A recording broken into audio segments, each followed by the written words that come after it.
कहां है? सामर्थ्य में है, उसका राज्य। कुरिन्थिया कलीसिया बहुत फूली हुई थी। कहता अब मैं जब तुम में आऊंगा तो उन फूले हुओं की बातों को नहीं परंतु उनकी सामर्थ्य से जान लूंगा कि ये रियल क्रिश्चियन है या सिर्फ बातें ही करते हैं वचन की और ज्ञान की।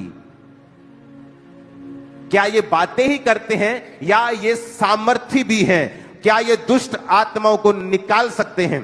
क्या ये बीमारों को चंगा कर सकते हैं? क्योंकि लोग बोलते हैं कि सब लोग बीमारों को चंगा करने के लिए नहीं बुलाए गए। हां, ये सच है, लेकिन हर व्यक्ति सुपरनैचुरल अनॉइंटिंग में चलने के लिए बुलाया गया है, ये सच है। अगर वो हीलिंग नहीं करेगा, वो भविष्यवाणी के वरदान में होगा। बाइबल कहती है 7 व्यक्ति जिनको खाना बनाने के लिए चुना गया था, वो भी लंगड़ों को चलाते थे, वो भी हीलिंग्स डिलीवरेंसेस करते थे। तो पौलुस ने कह दिया डायरेक्ट, कहता परमेश्वर का राज्य बातों में नहीं है परंतु, पढ़ो अपनी स्क्रीन को, देखो देखो देखो स्क्रीन के ऊपर देखो क्या लिखा है।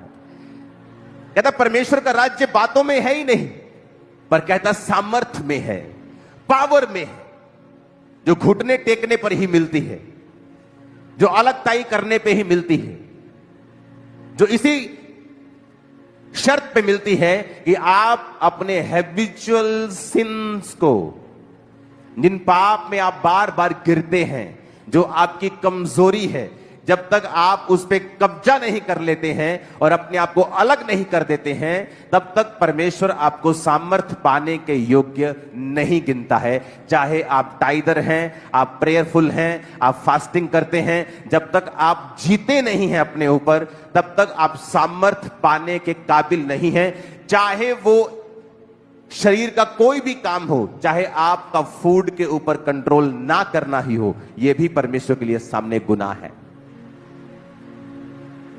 गुस्सा आना,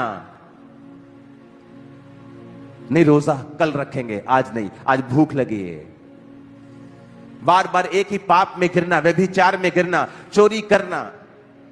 कहता जब तक तुम इन चीजों के ऊपर कब्जा नहीं करते हो, तुम सामर्थ्य पाने के योग्य नहीं हो। और जब तक तुम में सामर्थ्य नहीं होगी, तुम बंधनों से आजाद नहीं होंगे, क्योंकि परमेश्वर का राज्य बातों में नहीं बल्कि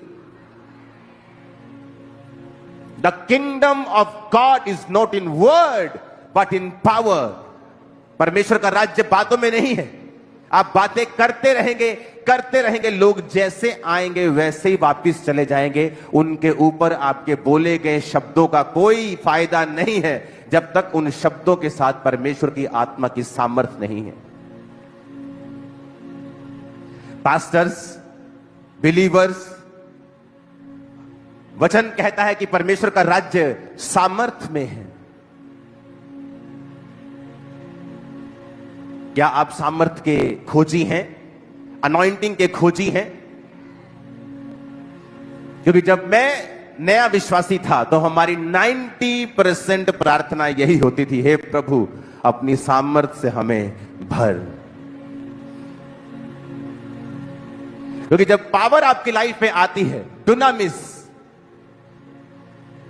अद्भुत काम करने की शक्ति, सुपरनैचुरल काम करने की शक्ति, जो मेडिकल साइंस नहीं कर सकती, जब वो पावर आपकी लाइफ में आती है, फिर आप देखते जो मेडिकली इनक्योरेबल था, जो चीजें पॉसिबल नहीं हो रही थी, वो चर्च में आके टेस्टिमनी दे रहे हैं। कि अब डॉक्टर ने भी आस छोड़ दी थी कि इम्पॉसिबल है, वो तो यकीन नहीं कर रहा था कि ये कैसे हो सकता है, ये टेस्ट कैसे तुम्हारा ठीक आ सकता है।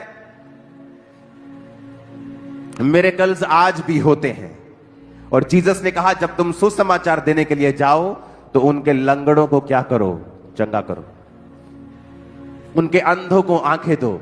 उसने कभी नहीं कहा सिर्फ बातें करके आओ, उसने कहा जाओ, मैं तुम्हें सांपों और बिच्छुओं को रौंदने का अधिकार देता हूं, मैं तुम्हें सामर्थ्य देता हूं, दुष्ट आत्माओं को निकालने की शक्ति देता हूं, और मैं तुम्हें बीमारों को चंगा करने की शक्ति देता हूं। और उन्हें पावर दी, सामर्थ्य दी, क्योंकि बिना सामर्थ्य के कोई गॉस्पेल नहीं है। हालेलुया।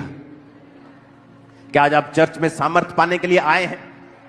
क्या आज आपके आने का मकसद यह है कि आप परमेश्वर के स्पर्श को पाएं, या सिंपली कुछ और करने के लिए आए हैं?